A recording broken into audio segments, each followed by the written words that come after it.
Media विभाग से अमित चिंगानी जी, अनुराग अग्रवाल जी, हमारे युवा मोर्चा के अध्यक्ष रहे देश के और अभी अपनी भूमिका मीडिया क्षेत्र में भाई हमारे विजय जी, सभी लोग, हमारे सभी साथीगण और पत्रकार साथी जो प्रिंट मीडिया, इलेक्ट्रॉनिक मीडिया से हमारे बीच उपस्थित हुए हैं, हमारे सभी साथियों का मैं अभिनंदन करता हूँ, स्वागत करता हूँ। और मैं यही कहना चाहता हूँ कि आज पहले चरण का मतदान हो रहा है और इस अवसर पर बस्तर के लोगों ने जिस तरह से मतदान किया है, हमारे उत्साह उमंग के बीच सड़कों पर आकर, बूथों पर उतर कर, भारी गर्मी के बावजूद जिस उत्साह के साथ भारी मतदान हुआ है, बस्तर में लोकतंत्र के एक नए अध्याय की ओर इशारा कर रहा है। दोस्तों, हम सामान्यतः राजनीति में एक बहुप्रतीक्षित शब्द हम सुनते हैं, कहते हैं एंटी इनकम्बेंसी का। राजनीति में माना जाता है कि भारत के लोकतंत्र में परीक्षाओं के दौर में कोई भी पार्टी, कोई भी सरकार, कोई भी नेता होता है तो चंद दिनों में उसके प्रति लोगों में नाराजगी आ जाती है और कई बार तो भारतीय लोकतंत्र में एंटी इनकम्बेंसी को एक स्वाभाविक प्रक्रिया के रूप में व्याख्यायित कर दिया जाता है। लेकिन आदरणीय नरेंद्र मोदी जी ने भारत की राजनीति को एक नया शब्द प्रदान किया है, वह है प्रो इनकम्बेंसी। एंटी इनकम्बेंसी की अवधारणा के बिल्कुल विपरीत आप मोदी जी के पूरे राजनीतिक यात्रा का अध्ययन कर सकते हैं। 2001 में वो पहली बार चुनावी राजनीति में वो प्रवेश करते हैं और उस दिन से लेकर आज तारीख तक के ग्राफ को अगर हम उनके राजनीतिक लोकप्रियता के एक ग्राफ कीजिए, ग्राफ बनाए तो पूरी तरह से वो अप ट्रेंडिंग ग्राफ होगा, जो कि प्रो इनकम्बेंसी के एक अलग राजनीतिक ट्रेंड को परिभाषित करता है। हम सब ने देखा कि 2002 में गुजरात की जनता ने मुख्यमंत्री के रूप में उनके नेतृत्व को स्वीकार किया, 2007 में किया, हैट्रिक तीसरी बार 2012 में किया, 2014 में जब भारतीय जनता पार्टी ने प्रधानमंत्री के रूप में देश का चेहरा बनाया, पार्टी का चेहरा बनाया, तो 30 सालों बाद 1984 के बाद पहली बार स्पष्ट बहुमत की सरकार भारत देश की जनता ने 30 सालों के गठबंधन के दौर को समाप्त करते हुए प्रदान किया। 2019 में दोबारा जब चुनाव हुआ तो उससे भी बड़ा बहुमत 282 से आगे बढ़ते हुए 300 की संख्या को पार करते हुए उससे भी बड़ा बहुमत मोदी जी को प्रदान किया और मोदी जी तीसरी बार देश की जनता हैट्रिक आशीर्वाद देने के लिए मोदी जी को तैयार बैठी है। तीसरी बार मोदी जी जैसे ही स्पष्ट बहुमत की सरकार बनाते हैं तो आजाद भारत के इतिहास में ऐसा कर पाने वाले नेहरू दौर के बाद वो पहले प्रधानमंत्री हुए।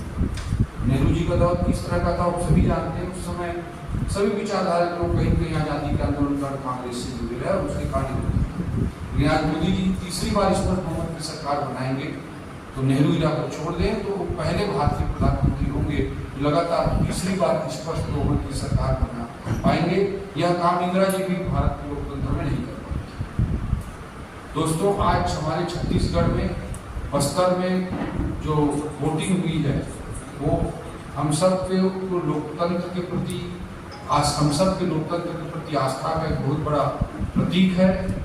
बस्तर, जिसे दंडकारण्य क्षेत्र हम कहते हैं, प्रभु श्री राम जब वनवास में थे त्रेता के युग में, इसी क्षेत्र से सारे वानरों की, पक्षियों की, सभी प्रकार की प्रकृति के सहयोग लेते हुए तो रावण के अहंकार को इसी बस्तर क्षेत्र ने हराया था।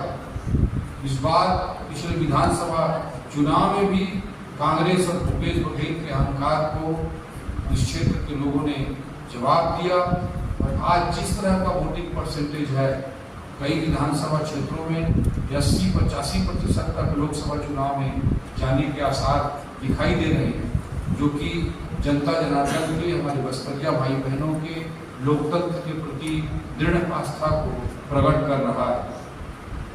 कांग्रेस नक्सलियों का पोषण करते आई है और उसका कांग्रेस का राजनीतिक खात्मा नक्सलवाद को समाप्त करने के लिए भी जरूरी है। राजनीतिक रूप से कांग्रेस मुक्त भारत जितना जरूरी है, कांग्रेस मुक्त छत्तीसगढ़ भी, राजनीतिक रूप से कांग्रेस मुक्त छत्तीसगढ़ भी उतना ही जरूरी है।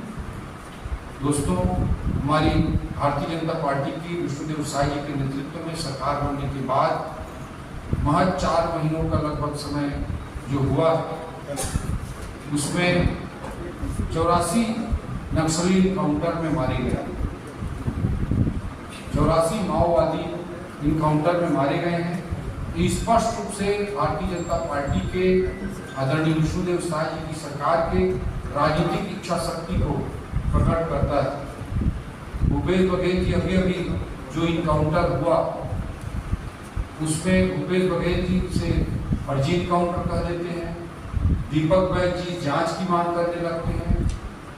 कांग्रेस की राष्ट्रीय प्रवक्ता सुप्रिया सुरेंद्र जी नक्सलियों को शहीद बताते हैं। ये वही लोग हैं जो देश की सेना के पराक्रम पर भी सवाल उठा चुके हैं। पाकिस्तान में जो सर्जिकल स्ट्राइक हुई, एयर स्ट्राइक की गई, उस पर भी सबूत मांगकर हमारे जवानों के मनोबल को गिराने की दुष्चेष्टा करने वाले लोग हैं। जबकि आप सभी को ज्ञात है कि इमरान खान ने भी बाद में स्वीकार किया था कि सर्जिकल स्ट्राइक हुई थी। आज छत्तीसगढ़ में 29 नक्सली जो इनकाउंटर में मारे गए हैं, तो उस पर भूपेश बघेल जी ने फर्जी इनकाउंटर कहा, दीपक बैज जी ने जांच की मांग की, राष्ट्रीय प्रवक्ता सुप्रिया सुरेंद्र ने नक्सलियों को शहीद बताया। जबकि जो 50 नक्सली पहले मारे गए थे, उसके संबंध में 8 अप्रैल को नक्सलियों के मध्य रीजन ब्यूरो केंद्रीय कमेटी ने जो पर्चा फेंका था, उसमें 50 उनके साथियों के मारे जाने की बात कही थी। 29 नक्सलियों का जो मुठभेड़ हुआ था, उस पर भी अभी नक्सलियों के कई पर्चों में इसका उल्लेख आया है। उन्होंने स्वीकार की है उनके 29 लोगों के मारे जाने की बात। इस तरह से जब खुद ही पाकिस्तान के सर्जिकल स्ट्राइक एयर स्ट्राइक को इमरान खान मान लेते हैं, नक्सली काउंटर में स्वयं नक्सली अपने पर्चे के माध्यम से बात को स्वीकार कर रहे हैं, उसके बाद भी भूपेश बघेल जी का फर्जी इनकाउंटर कहना, दीपक बैज जो कि उनके प्रदेश के कांग्रेस के अध्यक्ष हैं, उनके द्वारा जांच की मांग किए जाना, और सुप्रिया सुरेंद्र जी द्वारा नक्सलियों को शहीद बताना हमारे जवानों का अपमान है। इस जवानों के अपमान के लिए पूरे कांग्रेस पार्टी को, राहुल गांधी को और इन सब लोगों को माफ़ी मांगनी चाहिए। दोस्तों, कांग्रेस के पास आज किसी प्रकार का कोई विजन नहीं रह गया है, इसीलिए देश की जनता उनको पूरी तरह से नकार रही है। वहीं विष्णुदेव साय जी के नेतृत्व में हमने बहुत फोकस्ड वे में काम करना स्टार्ट किया है, और जो आचार संहिता के पहले बड़ी मुश्किल से 3 महीने का हमको समय मिला था, उसमें हमारी सरकार ने पहले कैबिनेट में 18 लाख गरीबों के आवास को स्वीकृति देने का काम किया। हमारी सरकार ने महतारी वंदन योजना के माध्यम से 70 लाख से अधिक छत्तीसगढ़ की माता बहनों के लिए एक बड़ी योजना को प्रारंभ किया है। आदिवासी भाई बहनों के, वनांचल के साथियों की दृष्टि से 5500 रुपये प्रति मानक बोरा में तेंदुपत्ता की खरीदी का ऐलान किया है। लोगों के धान का जो विषय था, उसमें 13,320 करोड़ रुपए धान के मामले में अंतर की राशि कृषक उन्नति योजना द्वारा हमारी सरकार ने जारी किया है। 2 वर्ष का बोनस के अंतर्गत 12 लाख से अधिक किसानों की 3,716 करोड़ रुपए की राशि को भी हमारी सरकार ने जारी किया है। इन्हीं 3 महीनों में कर्मचारियों के 4% के डीए के लिए 816 करोड़ रुपए की वृद्धि की गई है। प्रभु श्री राम जी जो कि छत्तीसगढ़ के भांचा है, छत्तीसगढ़ उनका ननिहाल है, और त्रेता में जो उनका वनवास हुआ था वो 14 वर्ष में समाप्त हो गया था। कलयुग में जो उनका वनवास हुआ टेंट में, वो 500 सालों तक चला, और 500 सालों के इस वनवास को प्रभु श्री राम जी के टेंट के इस वनवास को किसी ने समाप्त करने की दिशा में ठोस कार्य किया तो नरेंद्र मोदी जी के नेतृत्व में भारतीय जनता पार्टी ने किया। पूर्व प्रभु श्री रामचंद्र जी के लिए जो छत्तीसगढ़ के ढांचा है, रामलला दर्शन योजना भी हमारी सरकार ने प्रारंभ की है। पीएससी में प्रदीप जोशी जी की अध्यक्षता में सुधार कमेटी का गठन किया गया है। जो गलत किए हैं उनके लिए सीबीआई जांच का ऐलान हमारी सरकार ने किया है। नियत नेला लाल योजना भी हमारी सरकार ने प्रारंभ किया है। हमारा अच्छा गांव इस कॉन्सेप्ट के साथ बस्तर क्षेत्र के जो गांव हैं उनमें सारी योजनाओं को एक सैचुरेशन स्तर तक ले जाया जाए और वहाँ की जनता जनार्दन को, हमारे बस्तरिया भाई बहनों को उसका पर्याप्त लाभ मिले, इस दृष्टि से यह योजना भी प्रारंभ की गई है।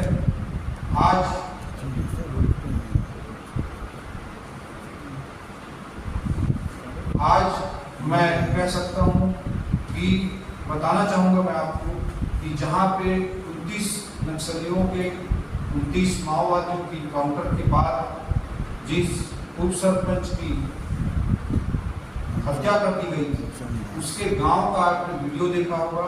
किस उत्साह के साथ लोग लोकतंत्र की मुहर लगा रहे हैं। बुलेट के जगह पर बैलेट को बस्तर की जनता कैसे स्वीकार कर रही है, यह उन दृश्यों में साफ तौर पर दिखाई देता है।